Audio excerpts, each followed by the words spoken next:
Hello class third students, आज हम आपकी ईवीएस की क्लास स्टार्ट करने जा रहे हैं, जिसके लिए आप सभी अपनी ईवीएस का चैप्टर 9 ले लीजिए। ये आपकी ईवीएस की बुक में भी आपको चैप्टर 9 मिल जाएगा, आप वहाँ जाकर इसे रीड कर सकते हैं। साथ ही में आपकी ऑफलाइन क्लासेस स्कूल में चल रही हैं, ऑनलाइन क्लासेस भी हैं। इन क्लासेस में भी आपको ये चैप्टर एक्सप्लेन कर इसकी एक्सरसाइज कंप्लीट करवा दी जाएगी। तो चैप्टर 9 के लिए आप पेज नंबर 11, 12 एंड 13 ले लीजिए। पेज नंबर 11 पर आप देख सकते हैं, यहाँ पर ये चैप्टर हम स्टार्ट करते हैं। It's earth and it's neighbours, यानी कि आप पृथ्वी और उसके आसपास जितने भी ग्रह हैं, स्पेस है, वो उसके बारे में आपको इस चैप्टर में बताया गया है। तो यहाँ पर हम चैप्टर स्टार्ट करते हैं। There are 8 planet in our solar system. They are Mercury, Venus, Earth, Mars, Jupiter, Saturn, Uranus, Neptune and Pluto. तो यहाँ पर हमारा जो सोलर सिस्टम है उसमें टोटल 8 प्लैनेट्स हैं, जिनके नेम हैं Mercury, Venus, Earth, Mars, Jupiter, Saturn, Uranus, Neptune and Pluto. Recently, Pluto has been excluded from the record of our solar system by some scientists, but the discussion regarding it is still going on. अभी अगर recently की अगर हम बात करेंगे तो Pluto has excluded from the record of our solar system, but some scientist after discussion, उसका discussion जो है जो वो अभी भी चल रहा है। अब फिर नेक्स्ट हमारे प्लैनेट की बात करते हैं, earth. The planet where we live, the earth, we live on the planet earth. हम सभी प्लैनेट अर्थ पे रहते हैं। It is called as a blue planet due to presence of water in it. उसके वहाँ पर पानी की ज़्यादा प्रेजेंस होने के कारण उसे ब्लू प्लैनेट भी कहा जाता है। Life is possible only on earth because of the presence of land, water, air. जो ज़िंदगी है, लाइफ है, जीवन है, वो केवल पृथ्वी पर पॉसिबल है बिकॉज ऑफ पृथ्वी पर सारे प्रेजेंस है, यानी कि लैंड है, वाटर है, एयर है। Therefore why the earth is called a unique planet. इसीलिए अर्थ को क्या कहा जाता है? यूनिक प्लैनेट कहा जाता है। The movement of the earth on its axis is called rotation and the rotation of earth causes by day and night. It takes 24 hours to complete one rotation. The movement of the earth around the sun is called revolution. Earth takes 365 days and 6 hours to complete one revolution. The revolution of the earth causes season. Of the movement of the earth on its axis is called rotation. पृथ्वी का अपने ही स्थान पर घूमने की जो है उसे rotation कहा जाता है, जिसके कारण डे और नाइट यानी दिन और रात होते हैं, और पृथ्वी को अपना एक रोटेशन कंप्लीट करने में 24 hours लगते हैं। इसी के साथ the movement of the earth around the sun is called revolution. पृथ्वी का सूर्य के चक्कर लगाने की जो प्रक्रिया होती है, मतलब कि वो भी अपने अक्ष पर गोल घूमते हुए वो सूर्य का एक पूरा चक्कर लगाती है, उसे रेवोल्यूशन कहा जाता है। अर्थ टेक और वो उसे पूरा करने में, यानी सूर्य का पूरा एक चक्कर करने में उसे 365 डेज और 6 hours लगते हैं। The revolution of the earth causes season, जिसके कारण मौसम बदलता है। नेक्स्ट आपका है द सन, यानी कि सूरज। Sun is a star, it is the main source of heat and light on earth. All 8 planets have originated from the sun. Now we have developed solar cells to store the energy of the sun. We can cook food with the help of the solar cookers and get hot water by using solar water heaters. The planet prepare their food in the presence of sunlight and carbon dioxide. अब सन जो है वो एक तारा है जो हमारी पृथ्वी पर heat and light यानी कि गर्मी और लाइट का एक बहुत ही ज़्यादा मेन इम्पॉर्टेंट और मेन सोर्स है। ऑल 8 प्लैनेट्स है, और जितने भी 8 हमारे प्लैनेट्स हैं वो सभी सूर्य के चारों ओर चक्कर लगाते रहते हैं। और अभी हमने हमारा जो अर्थ है उस पे बहुत ही ज़्यादा डेवलपमेंट आप लोग देख पा रहे होंगे। तो सोलर सेल्स हमने डेवलप किए, जिसके कारण हम जो सूर्य की ऊर्जा होती है, एनर्जी होती है, उसको हम सेव करके रख सकते हैं, और उसकी हेल्प से हम खाना बना सकते हैं, पानी गर्म कर सकते हैं, बिजली चला सकते हैं। ऐसे बहुत सारी चीज़ें हम सोलर एनर्जी यानी कि सूर्य की जो एनर्जी होती है उसको सेव कर हम कर सकते हैं। इसके अलावा में जो प्लांट्स होते हैं यानी पेड़ पौधे, वो भी सूर्य की प्रेजेंस यानी कि सनलाइट की प्रेजेंस में अपना खाना बना पाते हैं। नेक्स्ट है आपका moon. Moon is a natural satellite of earth. It revolves around the earth. It completes one revolution in about 27 days. It does not have its own light, so it reflects the light of sun. The moon changes its shapes every night. Look at the picture given below to understand how the sun changes its shapes every night. This is a cycle showing the different phases of moon during the 2 weeks.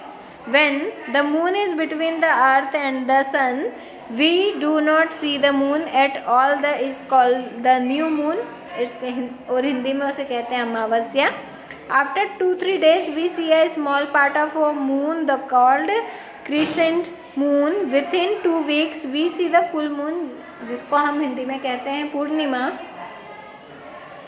The time covered by the moon from Amavasya to Purnima is 15 days.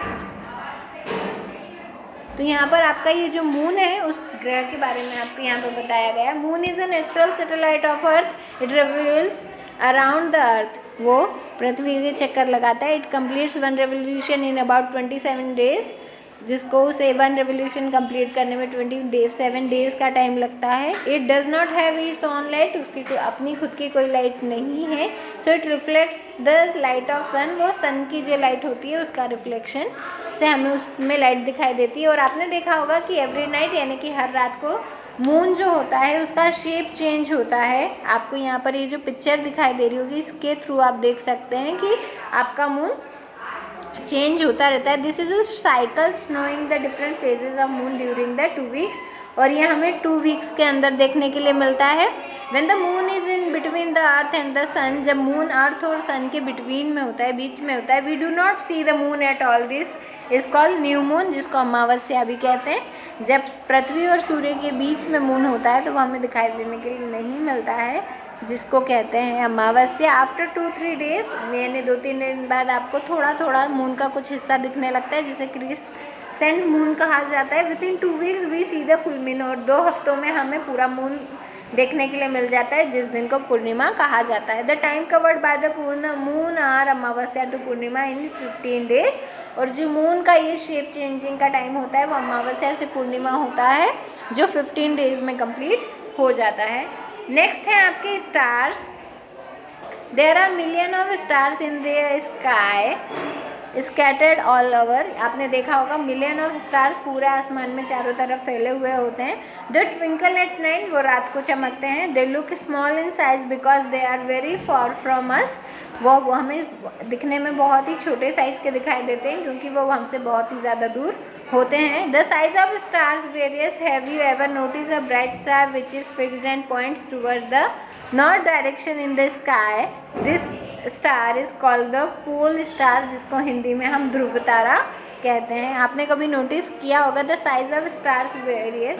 Have you ever notice a bright star which is fixed and points towards the north direction in the sky. Sky में north direction की तरफ एक fixed star होता है जो हमेशा आपको वहीं देखने के लिए मिलेगा. और वो ऑल्सो एक बहुत ही ब्राइट स्टार होता है जिसको पोल स्टार कहा जाता है. हिंदी में कहेंगे तो ध्रुव तारा.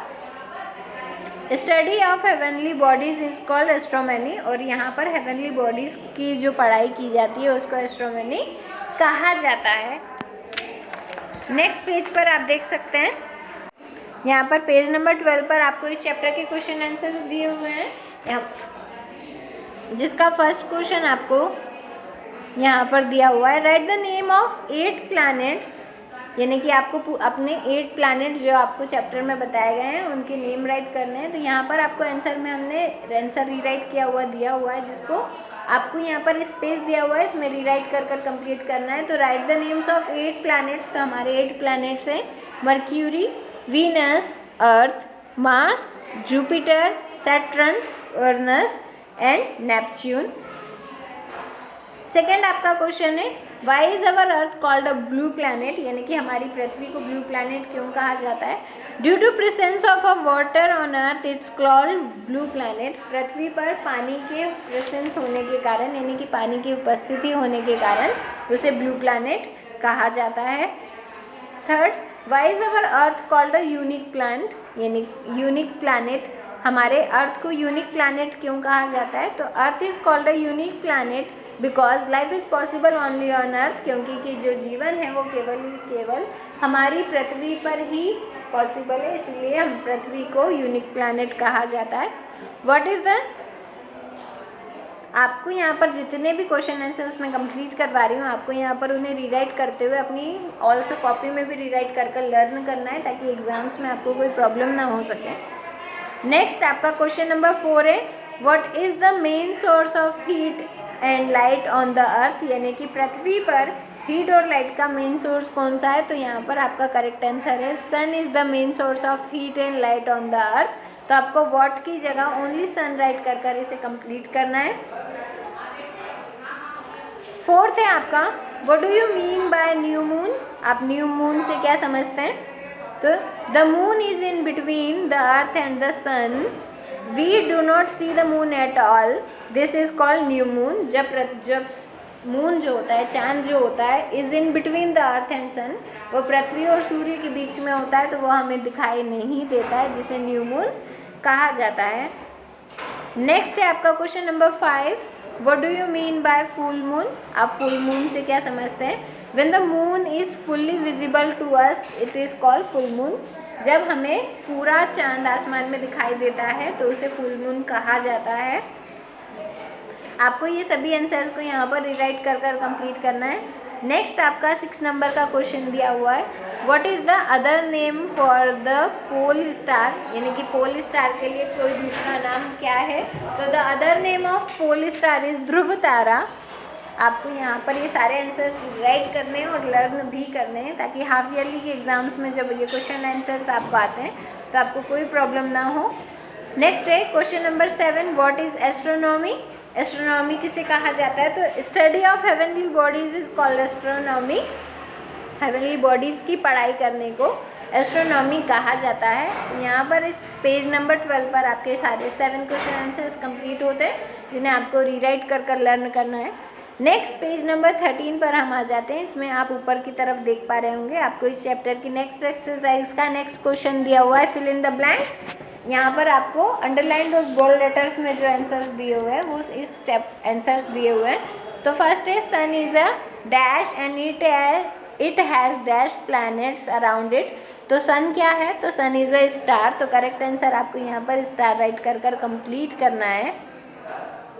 And it has dash planet around us, और उसके आसपास कितने प्लैनेट्स हैं? तो आपको यहाँ पर आंसर में 8 राइट कर कर कंप्लीट करना है। Next, the earth takes dash hours to complete 1 rotation. जो पृथ्वी होती है वो एक रोटेशन कंप्लीट करने में कितने घंटे का समय लेती है? तो आपका करेक्ट आंसर है 24। Next, the earth takes dash days and dash hours to complete 1 revolution. Earth अपना एक 1 रेवोल्यूशन कंप्लीट करने में कितने दिन और घंटों का समय लेती है? तो there is take 365 days and 6 hours. Next आपका क्वेश्चन 4th है, life is possible only on planet. तो लाइफ केवल यानी कि जीवन केवल किस प्लानट यानी कि किस प्लानट पे पॉसिबल है? तो it's earth. Next, that cells are used to store the energy of sun. Sun की जो एनर्जी होती है उसको स्टोर करने के लिए कौन से सेल्स का यूज़ किया जाता है? तो यहाँ पर आपका आंसर आएगा सोलर। इसी के साथ में आपके 5 fill in the blanks complete होते हैं, जिसके आंसर्स रीराइट कर कर आपको यहाँ पर कंप्लीट करना है। नेक्स्ट आप देख सकते हैं नीचे आपको एक्टिविटी दी हुई है, make a chart of the solar system. यहाँ पर आपको एक बड़ा सा बॉक्स दिया हुआ है जिसके अंदर आपको make a chart of solar system, आपको सोलर सिस्टम की पिक्चर ड्रॉ करनी है। यानी कि यहाँ पर आप एक सन ड्रॉ कर सकते हैं, उसके चारों तरफ जितने 8 प्लैनेट्स हैं आपको उसकी पिक्चर यहाँ पर ड्रॉ कर कर कंप्लीट करनी है विद देयर नेम्स, और आपको 1 बाय 1। तो आप अपनी बुक की हेल्प से यहाँ पर सोलर सिस्टम आपको ड्रॉ कर कर इस एक्टिविटी को कंप्लीट करना है।